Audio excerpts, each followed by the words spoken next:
شهر قونیه ترکیه آرامگاه مولانا جلال‌الدین رومی از پر احترام‌ترین شخصیت‌های تاریخی در جهان. هر روز این آرامگاه را هزاران نفر زیارت می‌کنند. این است که آرامگاه قونیه را در جهان معروف کرده است. این شهر در 260 کیلومتری انقره پایتخت ترکیه عصرها باز به یک مسیر عمده سیاحی و زیارت عرفانی برای هزاران نفر از سراسر دنیا تبدیل یافته است. برخی را پیوندهای خونی با مولانا به اینجا می‌کشاند، ولی بسیاری ها را جاذبه سخن او که خود گفته بود همدلی از همزبانی بهتر است. از نگاه تصوفی هم از نگاه اشعارش که از مردم از همه جای دنیا به زیارتش جمع، خصوصا مردم از افغانستان، تاجیکستان، ایران اکثر جمع و بسیار جالب است که مردم ژاپن اینا هم میآیند، دیگه مردم دنیا هم میآیند. مفکوره حضرت مولانا، اشعارش خصوصا مثنوی از او بسیار یک کتاب معتبر است. به زبان خود حضرت مولانا به اصطلاح قرآن شریف است و به این خاطر گفته که تمام بسیاری آیات ها و احادیث حضرت رسول اکرم صلی الله علیه و آله و آیات های قرآن تفسیرش است. فلهذا همگی دوستش دارن. مثل احمد جاوید زیا هر سال از آرامگاه مولانا جلال‌الدین بلخی و یارانش در شهر قونیه تا 2 میلیون نفر زیارت میکنند. هزاران نفر دیگر از ساکنان ترکیه با امید برآورده ساختن آرزو و امیدهایشان هر سال به زیارت مزار مولانا می آیند. الله دوستunu ziyaret etmek için geldim yani. مولانا یکی از دوستان خداوند است. بزرگترین عالم می باشد. امیدوارم خداوند زیارت ما را قبول گرداند. من با همراهی خواهرم به اینجا آمدیم.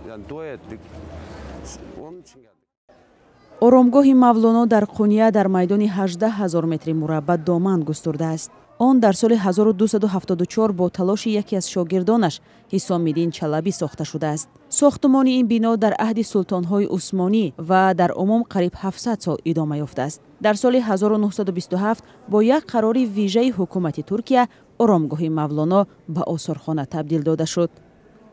Mevlana Hazretleri vakti zamanında مولانا در زمان خود یکی از نابغه‌ها بود. استاد مولانا شمسی تبریزی است که 300-400 متر پایین‌تر از مزار مولانا دورتر دفن شده است. از روی روایت‌ها استاد مولانا شمسی تبریزی است که پس با او مولانا تا به این سطح رسیده است.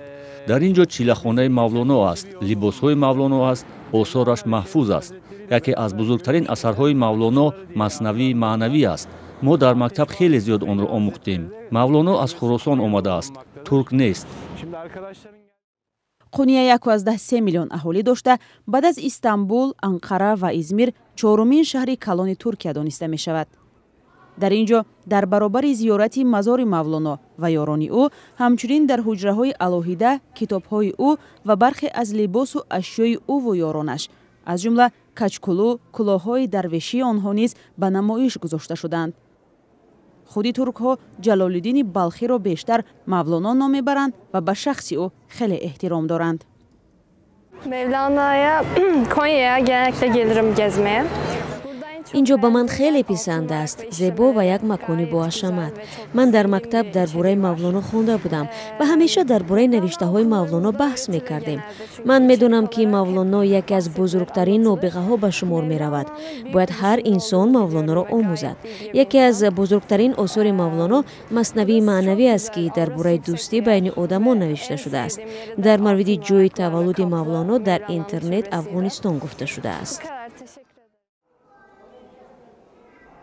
هوادارانش میگویند مولانا و آثارش با گذشت عصرها از محدوده یک ملت و یک کشور کیها گذشته و به میراث بی‌بهای فرامیلی تبدیل یافته است و به تمام بشریت تعلق میگیرد. از جمله در ایالات متحده با تخلص رومی مشهور بوده در سگانه پرفروشترین کتاب‌های امریکاست. در جریان شاگردی جا آمدیم و گفتیم که مولانا اهل افغانستان است و از ما است.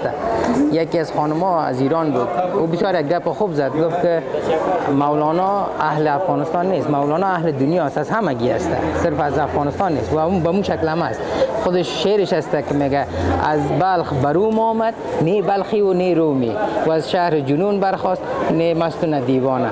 به اون شکل از خاطر او اهل همگی است، او همگی مردم بر از احترام دارند. баъди тӯбхонаи Истамбул оромгоҳи Мавлоно аз нигоҳи таваҷҷӯҳи сайёҳон дар байни осорхонаҳои Туркия дар мақоми дуввум қарор дошта, дӯстдорони шеъри Мавлоно ва пайравони суфия мазори ӯву ёронаш дар Қунияро бо муҳаббат ҳатто Каъбатулушоқ, яъне Каъбаи ошиқон ном мебаранд. Мавлоно Ҷалолиддини Румӣ соли 1207 дар вилояти Балх ба дунё омадааст. баъди ишғоли Балх ӯ ибтидо ба Самарқанд ва аз он ҷо ба Эрону Ироқ ва сипас ба Сурия кӯчид. бино бар маълумоти дигар ӯ дар водии Вахши Тоҷикистон зода шудааст. Мавлоно дар ҳамин мусофиратҳо бузург шуда, дар охир дар Қуния муқим гашт. боқи умри Мавлоно дар Қуния гузашт ва соли 1273 дар ҳамин ҷо бо маҳбубаш, яъне Худованд бипайваст, ки ҳар сатраш дар бораи ӯст.